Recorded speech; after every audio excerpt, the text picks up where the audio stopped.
जीवनमा हामी जीवनमा हजारौँ घाँस भात खान्छौँ आफ्नो जीवन पाल्नको लागि, आफ्नो प्राण बचाउनको लागि। हामीलाई यस्तो थाहा हुँदैन कि कुन दिनको कुन घाँस कुन बेला अन्तिम हुन्छ भनेर हामीलाई यो थाहा हुँदैन। जस्तै हामी धेरै घटना दुर्घटना आदि इत्यादिका कुराहरू पनि सुन्छौँ।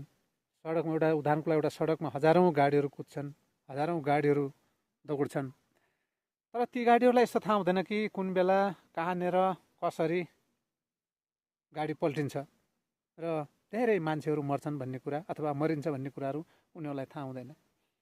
त्यसैले मानिसले कालोदेखि डुम, दार्तीदेखि चोर अथवा कसैको परिस्थिति अलिकता तलमाथि भयो भनेर अलिकता हेप्ने अथवा उसका कुरा काट्ने परिस्थिति चाहिँ कहिले पनि गर्नु हुँदैन। उसलाई हेर्ने दृष्टिकोण नकारात्मक कहिले पनि राख्नु हुँदैन। राजा रङ्क हुनसक्छ, रङ्क राजा हुनसक्छ, यो विज्ञान सिद्ध कुरा पनि हो, धर्मसिद्ध कुराहरू पनि हो।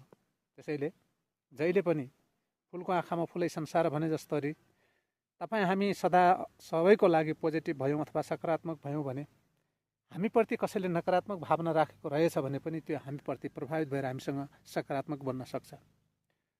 त्यसैले धन दौलत, पद प्रतिष्ठा, होइन, रूप यौवन, बल ताकतको घमण्ड देखाएर आज म त यस्तो अवस्थामा पुगेको छु भनेर अरूलाई चाहिँ हेप्ने, निसोच राख्ने, है, कुरा काट्ने आदि इत्यादि जस्ता गलत प्रवृत्तिका बानीहरू अथवा त्यो खालको सोचहरू, नियतहरू हामीले कदा पनि राख्नु हुँदैन। त्यो गलत हो। त्यसले हामीलाई माथि पुर्याउँदैन, कुनै बेला त्यसले हामीलाई निकै तल पुर्याउँछ। किनभने मानिसलाई माथि पुर्याउने र तल पुर्याउने एउटै निकाय हो, त्यो भनेको उपरवालाको।